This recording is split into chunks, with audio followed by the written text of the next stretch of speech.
먹지 마. 맛있게 먹으면서 살 빼는 비밀. 대한민국 최고의 다이어트 방송 윤식단 지금 시작합니다.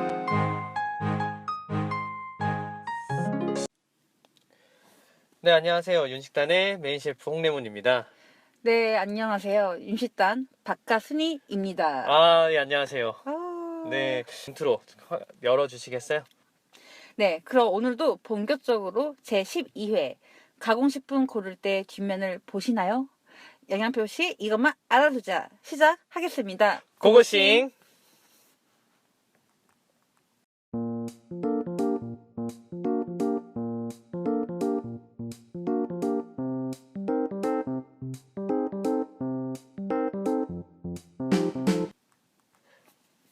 자, 우리 마트 갔을 때 좀 상상을 해볼게요. 네, 편의점도 좋고요. 예를 들어 우리가 사과 주스엔 있는데 사과에는 이것이 없다. 이게 뭘까요? 아까 그 말했던 그 영양표시. 그쵸, 영양표시죠. 그러면 이렇게 영양표시는 어떤 식품에 붙어 있는 건지 혹시 아시나요? 표시. 네. 잘 모르겠어요. 음. 그런데 이제 아까 제가 말했듯이 가공식품 과자나 이런 건 무조건 붙어 있긴 해요. 네, 그쵸. 네. 그러니까 우리가 흔히 생각하면 어떤 봉지 뜯는 음식들은 다 있을 것 같다는 생각이 들잖아요. 그렇죠. 네, 근데 여기 우리가 생각하는 것 이상으로 가공식품에 대한 범위가 되게 넓고 이 영양 성분 표시가 꼭 들어가야 되는 의무적 식품들이 꽤 있는데 그거를 제가 간단하게 좀 설명을 드릴게요. 대표적으로 이제 장기 보존 식품, 네트로트 식품. 네. 네, 근데 네트로트 식품이 어떤 거죠? 사실은 제가 즉석 조리식품이죠. 네. 그치, 흔히 말하는 편의점에 있는 그 즉석 도시락 같은 그런 거 말하는 거죠. 죽 그리고 우리가 전자레인지 돌려서 먹을 수 있는 거, 뭐 3분 가래 이제 그런 것들. 그런 것들.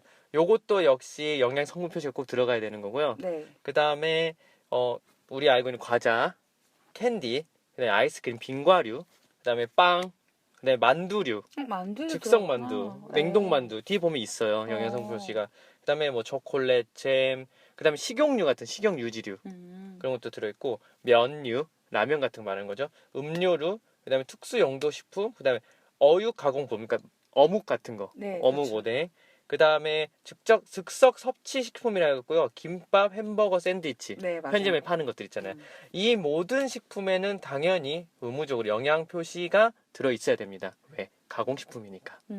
즉 한마디로 공장 시설에서 대량 생산으로 포장되어 나오는 모든 가공식품에는 영양 표시가 붙어 있다고 생각을 해보면 됩니다. 네. 한번 생각해 보세요. 우리 마트에 갔는데 박가순이님 사과나 야채, 고등어 네. 같은데 영양 표시가 있는 거 확인해 아니, 보셨나요? 없죠. 그냥 원산지만 있지. 그쵸. 네, 영양 표시는 없죠. 원산지와 유통기한만 있지 그렇죠. 그건 없잖아요. 네. 왜냐하면 눈으로 보이는 그 제품에 추가적으로 들어가는 다른 식재료나 화합물이 안 들어있기 때문이죠. 공장 시설 그냥 그 눈에 보이는 그 제품이 바로 내가 먹으면 되는 제품이라는 그쵸. 거죠. 바로 확인되니까. 바로 확인이 되는 거죠. 그쵸. 그렇죠. 그렇다면 제가 박가수님한테 퀴즈를 하나 낼게요. 우리 다이어트 식품으로 자주 애용하는 고구마 말랭이나 뭐 사과 말랭이 뭐 이런 거 많잖아요, 요새. 많죠. 여기에 영양 표시가 붙어 있을까요, 없을까요? 붙어 있습니다. 왜? 봉지고 공장에서 나오기 때문이죠. 맞습니다. 왜냐면 고구마 말랭이도 우리가 다이어트 식품이라고 하지만 엄연히 가공식품이에요. 이 말은 고구마 말랭이 외에도 다른 화합물이 들어갈 수 있는 가공식품일 수 있다는 거죠. 그 자체로만 만들지 않고. 그렇죠.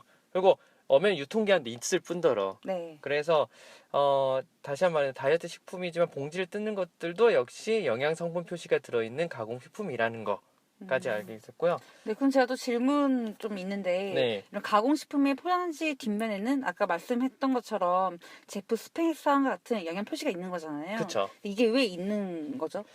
이 영양 표시제라고 하거든요. 이게 왜 있냐면요. 식품에 관한 각종 정보를 제품의 포장이나 용기에 표시토록 해가지고요. 생산자는 소비자에게 제품에 대한 정확한 정보를 제공을 하고 소비자는 자신에게 적합한 제품을 선택할 수 있도록 하기 위해서라고 하는 겁니다. 뭐 예를 들어 우리가 펀드 가입이라든지 펀드. 펀드. 아, 뽕든 줄 알았어. 아, 제대로, 우리 금융상품인 펀드? 금융상품 펀드. 네, 그렇죠. 예, 펀드나 아니면은 우리 적금. 적금, 요금제 있잖아요. 핸드폰 그쵸. 요금제. 그런데 보면 다 설명 약관 같은 게 있잖아요. 빼곡하게 있죠. 예, 그런 거는 사실 뭐든지 제공을 해서 이 제품이 이 제품보다 더 나은지 이런 걸 해야 되는데 하물며 우리가 먹는 이 음식에 대한 것들도 우리가 정확하게 사고 판단을 해야 되는데 맞아요. 그러면 영양 성분 표시를 꼭 봐야 될 수도 있다는 거죠, 사실은. 오히려 펀드 이런 것보다 음식 그걸 더 잘 봐야 돼요. 왠지 몸에 지속적으로 다 이제 오는 거기 때문에. 물론이죠. 생각을 네, 해보니까. 우리 건강을 펀드야 생각한다면. 뭐 돈 잃어버리면 다시 볼 수가 있지만 내 건강이 무너지면 여러분 얼마나 슬프겠습니까? 얼마나 슬프죠. 내 펀드도 봐야 된다는 거. 아, 돈 잃으면 돈 잃으면 또 마음 상해서 또 몸이 망가질 수 몸이 있어요. 망가질 수 있습니다. 네, 그래서 아까 말한 것처럼 이렇게 됐고, 저 하나 궁금한 게 있는데, 네. 그럼 우리나라에는 언제부터 이게 시작됐나요? 네. 네, 제가 찾아봤는데 네, 우리나라에서 가공식품의 영양 표시 제도는 1995년 그때 이제 도입이 되었어요. 그럼 그 전에는 없었다는 거네요. 그쵸. 그렇군요. 그 후에 소비자의 알 권리 강화및 식품 표시 가독성 개선 등을 위해서 1996년에 식품 등의 표시 기준을 고시로 제정하여 운영하고 있습니다. 그렇군요. 네, 그러니까 법제도는 그때 됐다는 거죠. 그렇죠. 그리고 17년 2월, 그러니까 작년 2월부터 포장지에는 유통기한, 원재료, 원산지 등 소비자에게 꼭 필요한 정보만 표시하고 네. 나머지는 포장지 바코드랑 이제 연계를 해서 통합 식품 안전 정보망이라는 이런 시스템을 통해 정보를 제공하고 있습니다. 또 어려운 용어는 네이버 백과사전 등의 정보와 연계해서 쉽게 이해할 수 있게 하고 있어요. 저도 약간 그게 저는 약간 예전에 조금씩 보는 편이었어요. 근데 네. 이 작년 기준에서요, 되게 대폭적으로 좀 알기 쉽게 좀 변했어요. 이게 정해성 맞아요. 표시가 조금. 맞아요. 그래서 이제 올해 2018년 네. 1월 1일부터는 아까 그런 표시 기준을 개정하고 네. 글자 크기를 10포인트 이상, 그러니까 좀 더 크게, 아까 빼곡한 것보다 좀 더 크게 그쵸, 확대해가지고. 확대해서 이제 표시사항을 표나 단락으로 좀 해서 소비자가 읽기 쉽게 개선을 했습니다. 네, 그러니까 한마디로 더 볼 수 있게끔 하고 있으니까 우리가 봐줘야 돼요, 사실은. 맞아요. 예. 개인 이런 거예요. 요즘 뭐 정보의 바다, 정보의 홍수, 너무 많은 정보들이 있어요. 근데 굳이 이렇게 굳이 그렇게 글자를 크게 확대하면서 알리는 건 알아야 된다는 정보예요, 여러분. 그만큼 이유가 있다는 거죠. 네, 그렇죠. 맞습니다. 그래서 자, 그러면은 포장지 뒷면에 영양 표시뿐만 아니라 여러 가지가 있거든요. 그게 어떻게 구성되어 있는지 좀 살펴보도록 하겠습니다. 먼저 이제 가공식품의 종류와 포장지의 크기에 따라요, 위치와 배치가 달라지지만 크게 세 가지 박스로 좀 구분되어 있어요. 네. 보면 첫 번째 정보 박스에는 식품의 제품명과 식품 유형, 포장 재질, 뭐 제조 판매원 또는 업소명, 소재지, 그리고 유통기한과 원재료명이 여기 나와 있다는 거. 네. 그 다음에 두 번째 정보 박스에는 주로 제품 문제 발생 시 안내 사항이 나와 있어요. 제가 이번에 다 읽어봤습니다. 그러니까 뭐 여러 가지 있더라고요. 그거 많이 보잖아요. 그 멘트. 이 제품은 뭐 땅콩 계란을 사용한 제품과 같은 시설을 제조하고 있습니다. 뭐 이런 얘기 나와 있거든요. 맞아요. 예. 제가 지금 먹고 있는 이것도 뒤에 있어요. 그 멘트. 그러니까 의무 조항인 것 같아요. 그걸 써놔야 되는 왜냐면 거. 이거 나중에 민사 걸린다고. 이거 알러지 때문에 진짜 이거 알러지가 심한 분들이 많기 때문에 유제품 같은 경우는 민사 무조건 걸려요. 우리나라는 그렇구나. 다행이지 미국에서는 바로 그냥. 그러네요. 그리고 뭐 교환 환불의 안내, 제품 이상 시 반품 교환 가능. 제품 이상이 되면요, 반품 교환 가능하다는 거. 그렇죠. 예. 그리고 직사광선 뭐 여러 가지 있고, 불량식품 번호가 1399라는 거 여기서 알았습니다. 불량식품을 발견하면 1399 신고하면 되나 봐요. 이런 곳이 있네요, 또. 예. 하여튼 요런 여러 가지들 이게 있었고, 세 번째 박스에는 오늘 내가 얘기하고자 할 주요 영양 성분 함량 정보가 여기에 나와 있어요. 예. 자, 이렇게 말하면 굉장히 복잡하게 들릴 수 있는데, 다행히 내가 이 식품을 내가 먹어도 될지 안 될지 판단을 위해서라면 딱 두 가지만 보면 돼요, 사실은. 네. 바로 영양 성분표와 원재료명, 이 두 가지만 보면 되거든요. 오늘은 먼저 영양 성분표를 보는 오늘은 먼저 영양 성분표를 보는 법에 대해서만 얘기를 하고요. 다음 주에 이제 주의해야 할 원재료명에 대해서도 좀 알아보도록 하겠습니다. 네. 그러면 영양 성분표에 대해서 간단한 구성을 어떻게 되어 있는지 먼저 좀 설명해 주시겠어요? 네, 아까 이제 저희 레몬 씨가 세 가지 박스로 했잖아요. 네. 그래서 영양 정보라는 제목으로 표 형식으로 되어 있습니다. 맞습니다. 보면은 까만색으로 박스 쳐있죠, 보통. 맞아요. 예. 거기에는 이제 표시 대상 영양 성분은 나트륨, 탄수화물, 지방, 트랜스 지방, 포화 지방, 콜레스테롤, 단백질 네, 맞습니다. 이렇게 이제 포함이 되어 있고요. 네. 또 영양 성분 함량과 일일 그러니까 하루의 영양 성분 기준치에 대한 비율을 이제 이용하면 나의 건강에 더 나은 식품을 선택하거나 비교할 수가 있습니다. 요건 제가 이따 설명해 드릴게요. 이게 좀 헷갈릴 수가 있거든요. 이게 좀 어려워. 왜냐면 네. 이게 얼마나 좋은 건지 나쁜 건지 많은 건지 적은 건지가 잘 와닿지가 않아요. 네. 그래서 오늘 우리 박가수님 샘플로 뭐 하나 갖고 오셨잖아요. 네, 그럼요. 제가 오늘 샘플을 갖고 온 건 바로 삐떼 롯데 그냥 얘기해요. 롯데. 그렇죠. 롯데 빼빼로 아몬드 과자를 준비해 왔습니다. 네. 그래서 오늘 여러분들도 방송 들으실 때요. 자주 먹는 과자를 같이 준비해서 영양 성분표를 같이 보면서 하면 아무래도 이해가 좀 더 빠르실 것 같거든요. 그냥 듣는 것보다는 같이 함께. 네. 그럼 오늘 이제 롯데 아몬드 빼빼로 뒷면을 보면서 이것만큼 얘기할 건 아닌데 요걸 그쵸. 보면서 주로 얘기를 해보도록 하겠습니다. 먼저 우리 오른쪽 상단에 보면요. 제품의 총 내용량과 열량을 확인할 수 있어요. 그래서 이 빼빼로의 경우는요. 총 내용량은 32g이고요. 이 빼빼로를 모두 섭취하게 되면 열량은 175칼로리라는 걸 확인할 수 있습니다. 네, 맞아요. 예, 그리고 또 영양정보 글씨 밑에 또는 오른쪽에 세 가지의 오른쪽에 총 내용량이 몇 g이다 라는 글씨를 또 확인할 수가 있고요. 근데 이제 그리고 이제 그 밑에 보면은 나트륨이 몇 밀리그램, 탄수화물 몇 그램 등 제품에 함유된 영양 성분의 명칭과 함량을 확인할 수 있습니다. 뭐 네. 여기까지 따라오는데 크게 어렵진 않아요. 네, 눈만 있다면. 그렇죠. 지금 직관적으로 볼 수가 있거든요. 그래서 이 말은 제품의 총 내용량을 기준으로 했을 때 함유된 각 영양 성분이 얼마나 많이 들어있는지 확인할 수 있게 된다는 거죠. 네, 그럼 그럼. 어떻게 이제 분석을 하는지 좀 더 설명을 해주세요. 네, 제가 분석해드린다면 빼빼로 경우는 총 내용량 32g인데요. 이 중에 나트륨은 55mg이 들어있고요. 네, 탄수화물은 17g, 당류는 10g이 들어있는 걸 확인할 수가 있습니다. 그리고 나서 여기서부터 보이는 것이 굵은 글씨로 퍼센테이지가 보여요. 네, 몇 프로인지. 예, 몇 프로인지 몇 프로인지 몇 프로인지. 근데 이 비율을 어떻게 해석해야 하나 많이 혼동하실 거예요. 저도 그랬거든요. 제가. 그쵸. 왜냐면 상식적으로 각 성분에 대한 비율이니까 전 다 더하면 100%가 나와야 된다고 생각을 했었어요. 사실은. 그중 이 식품에 얼마씩 있다. 얼마의 구성이 얼마가 있다. 저는 이렇게 생각을 했었거든요. 네. 근데 막상 더하면요. 거의 100%가 되는 경우는 없고 100% 미만이거나 어쩔 땐 100% 초과를 하게 될 때가 있거든요. 네, 그러니까 왜 그럴까? 그쵸. 예. 생각해보니까 이 비율의 비밀은 이해하려면 바로 일일 영양 성분 기준치에 대한 비율이라는 이 문장 자체를 먼저 이해해야 돼요. 네, 예. 이 말은 바로 제품의 각 영양 성분의 함량이 하루에 섭취해야 할 영양 성분량의 몇 %인가를 표기한 것으로 그 기준은 일반인 일일 영양 성분 섭취 기준량을 근거로 하고 있거든요. 그러니까 하루네 하루. 그쵸. 오늘 내가 총 섭취해야 될 양 중에 얼마나 비율이 있냐. 맞습니다. 맞습니다. 그래서 다시 빼빼로를 예로 들자면요. 네, 이 제품에 나트륨이 55mg이 들어있다고 했잖아요. 네, 근데 오른쪽에 3%로 표기가 돼 있어요. 이 말은 이 전체 빼빼로의 3%가 나트륨이라 이 말이 아니라 네. 하루 나트륨 섭취 권장량 2000mg 중에 3%를 빼빼로를 먹음으로써 나트륨을 섭취할 수 있게 됐다는 얘기예요. 그러니까 그렇죠. 그쵸. 그러니까 하루 전체 섭취량이 2000mg인데 이 중에 55mg을 빼빼로 먹을 수 있게 되니까 너는 전체의 3%를 빼빼로 통해서 나트륨 섭취하게 된다. 이해 그쵸. 내용이거든요.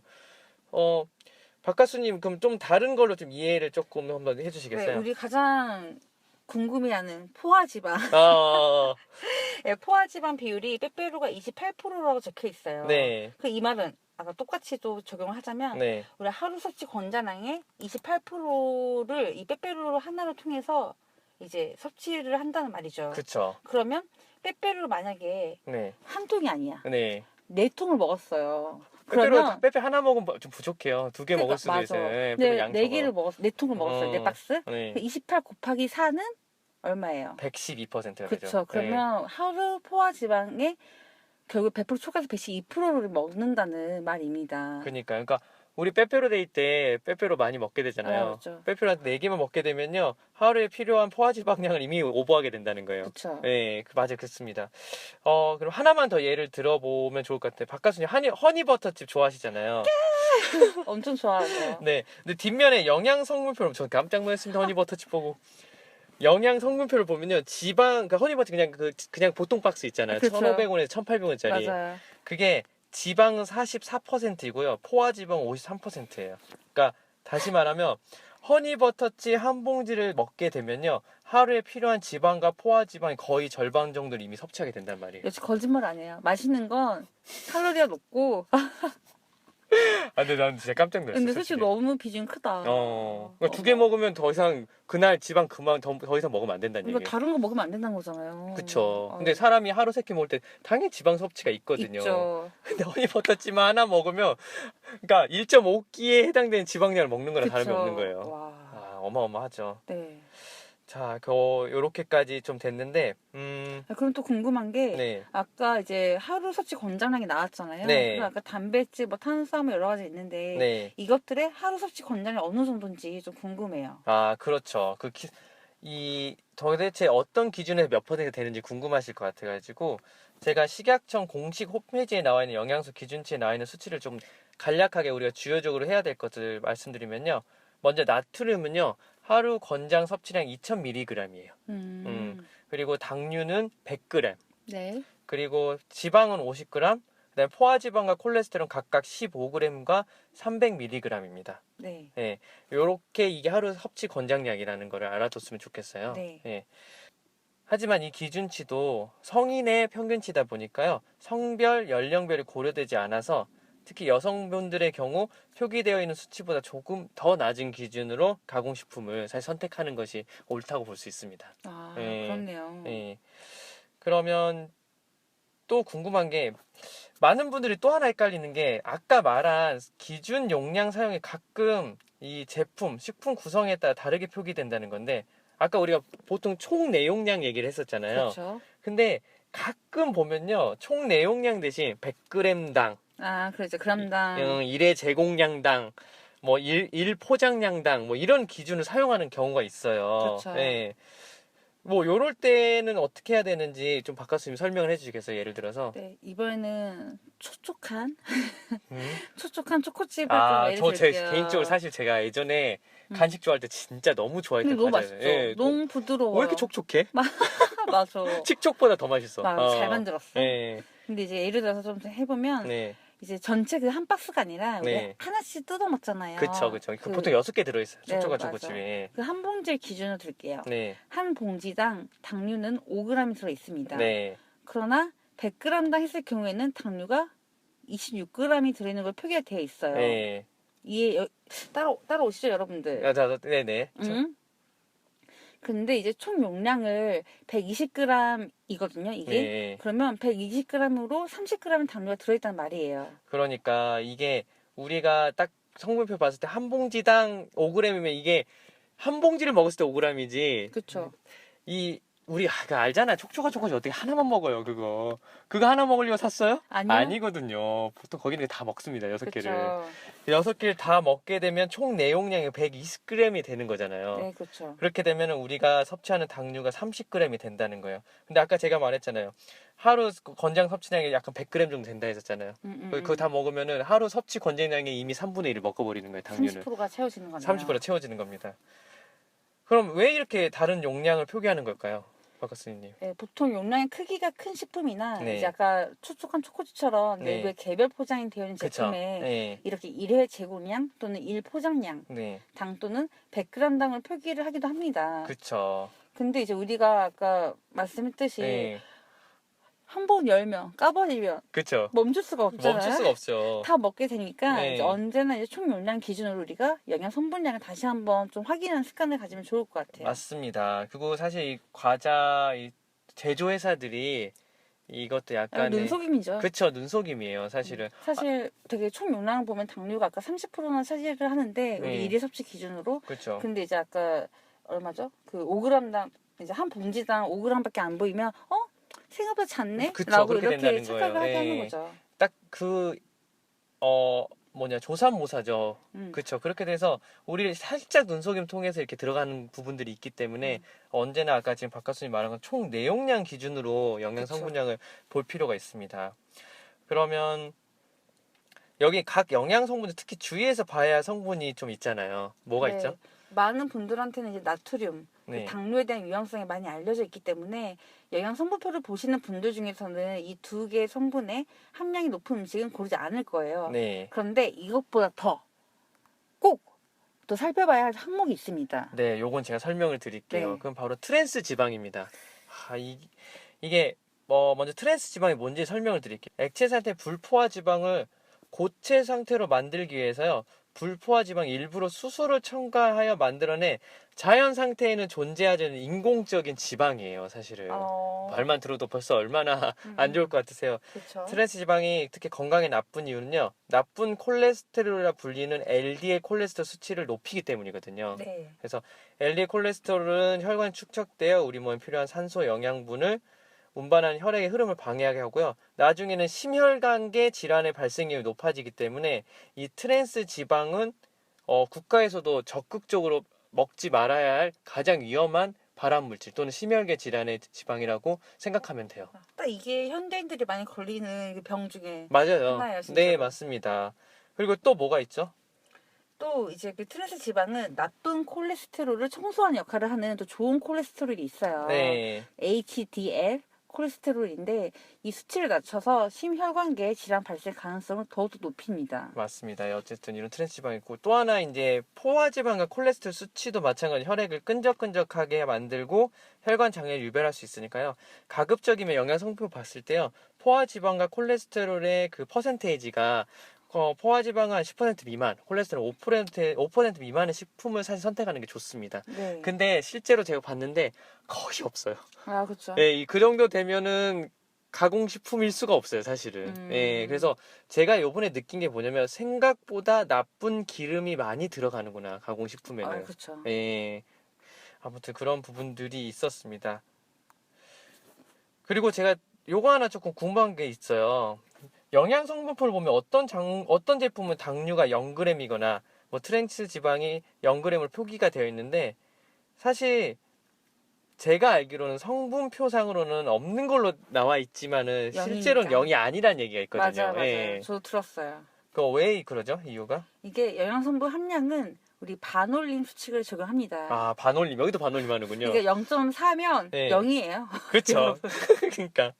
예를 들어서 아까 탄수화물의 경우 함량이 0.5g 미만, 네. 아까 제가 0.4구여도 얘는 0g으로 표시를 할 수가 있어요. 맞아요. 법적으로 문제가 없다는 거죠. 그러니까 없는 게 아니라 있는 거예요. 있죠. 예. 사실 0.4구나 0.5나 0.01 차이잖아요. 예. 그러면 별 차이가 안 나는데 거의 있는 걸로 봐야 되는데 우린 근데 반올림. 반올림 수치를 이용하기 때문에 이게 약간 이성 영양 성분의 허실일 수가 있죠. 그쵸. 예. 또 마찬가지로 지방 역시 또 0.5g 미만일 경우 역시 0g을 표시가 되고요. 그렇죠. 아까 우리가 조심해야 될 트랜스 지방 있잖아요. 네. 제가 그 편의점 가서 다 과자를 한번 다 사진을 찍어봤어요. 제가 봤는데 트랜스 지방이 0g인 경우가 의외로 많이 있어요. 그래서 다행이다 생각을 했는데 이걸 보니까 0.2g 미만이면요 0g을 표기할 수 있다고 합니다. 트랜스 지방도. 트랜스 지방도. 그러니까 0.19g이 들어있으면은 이 안에 트랜스 지방이 있을 수 있지만 0g 표기가 될 수 있다는 거죠. 근데 확실히 그래도 정부에서 트랜스 지방이 나쁜 거니까 이게 기준을 많이 낮췄네요. 많이 낮추긴 했죠. 근데 이게 가장 최근에 일어난 거예요. 그전에 그러지 않았다고 합니다. 저 마지막으로 또 궁금한 게 하나 있는데 우리가 흔히 이제 볼 수 있는 게 그 앞에 저지방 우유, 뭐 그렇죠. 고단백 치즈, 뭐 비타민C 첨가, 뭐 음료수, 뭐 제로 칼로리 콜라, 뭐 이런 가공식품들이 있잖아요. 네. 예, 요것들 과연 우리가 믿을 수 있나요? 그리고 왜 이렇게 쓰는 걸까요? 쓰는 이유는 마케팅이죠, 역시. 그러니까 소비자들에게 우리 제품은 건강한 제품이야. 너 이거 먹으면 너 건강해져. 괜찮아. 아무 문제 없어. 이렇게 인식을 시켜주는 거죠. 그래서 최근에 이제 많은 사람들이 건강을 생각해서 이제 이런 가공식품 많이 피하고 있습니다. 네. 그래서 이제 전면에 무지방, 저칼로리, 비타민C 첨가, 칼슘 강화 이런 글씨를 강조해서 소비자들에게 우리 제품 괜찮아요. 드세요. 이런 네. 인식을 심어주는 거죠. 네, 이것을 전문적으로 식품 영양 강조 표시라고 하잖아요. 네. 네. 하지만 저렇게 큰 글씨를 강조하는 것만큼 그렇게 무지방인지 그렇게 고단백인지 사실 알아볼 필요가 있어요. 예. 그렇습니다. 뭐 예를 들어서 우리 제로 칼로리 얘기하잖아요. 네. 예. 제로 칼로리 하는데 제로가 아닐 수 있다는 거. 무슨 그쵸. 말이냐면요. 실제로 있잖아요. 열량 100ml당 4칼로리 미만이면요. 제로 칼로리라고 쓸 수가 있다고 합니다. 그러니까 그렇죠. 100ml랑 3.9칼로리가 들어있어도 실질적으로 강조 표시할 때는 0칼로리를 쓸 수가 있다는 거죠. 그렇죠. 예. 그리고 이게 뿐만 아니라 제로 칼로리는 그 안에 설탕 대신 하는 다른 화합물들이 오히려 식욕을 돋구게 하고 지하지수 높인다는 말이 있어가지고 제로 칼로리 뭐 제로 뭐 이런 거에 그렇게 너무 현혹돼서는 안 된다는 생각. 네, 예. 그렇죠. 그리고 또 뭐가 있죠? 나트륨 같은 경우에는 네. 이제 나트륨이 없다. 그쵸. 그 얘기 많이 하죠. 그렇게 네. 말하는 식품에. 근데 네. 나트륨도 저나트륨, 네. 저염 식품 이렇게 네. 요즘 많은데 저염의 기준이 10분 100g당 120mg 미만일 때 쓸 수가 있고요. 네. 또 나트륨이 없다라는 건 10분 100g당 5mg 미만. 그니까요. 그러니까 4.9mg 들어있으면 나트륨이 들어있는데도 없다고 표기할 수 있다는 거예요. 그렇죠. 네. 그러니까 저는 그렇게 생각해요. 이걸 보면서 느낀 게 가공식품에 하나도 안 들어가는 식품이라고 생각을 하는 건 좀 오산일 수도 있다. 그렇죠. 네. 그러니까 조금 들어가는데 이 기준치에 조금 미만만 되면은 충분히 무지방, 무담, 무나트륨 이렇게 쓸 수 있다는 거죠. 무염식. 네, 맞습니다. 네. 그래서 저는 영양 강조 표시에 현혹되기보다는요.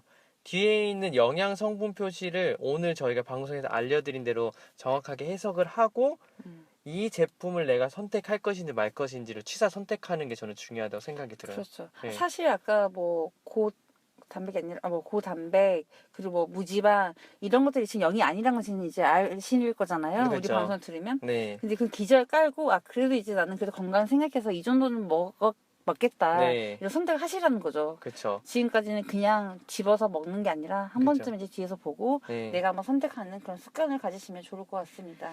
네, 오늘 이렇게 영양 성분 표시에 대해서 이제 알아봤는데 오늘 좀 어떠셨어요?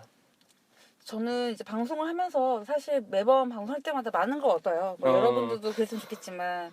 그치, 많이 건강해지셨잖아요. 네, 많이 체지방도 많이 빠지시고. 네, 맞아요. 예. 체지방이 벌써 거의 2kg 가까이 빠졌으니까. 그러니까 그거 엄청난 거거든요. 네, 예. 근데 또 제가 당분간은 이제 영양 정보 표시를 엄청 보고 다닐 것 같아요. 맞아요. 사실 그런 효과가 좀 큰 거예요. 그러니까 저희가 주는 정보 자체도 있지만 이걸 좀 인식을 하고 나도 다시 한번 좀 돌아보는 이런 걸 저희가 조금 의도한 바도 있거든요. 네. 그리고 저는 이걸 하면서 느낀 게 되도록이면 가공식품 안 먹는 게 참 좋겠다 하는 생각이 들어요. 근데 예. 바쁜 현대인들은 네, 바쁜 현대인.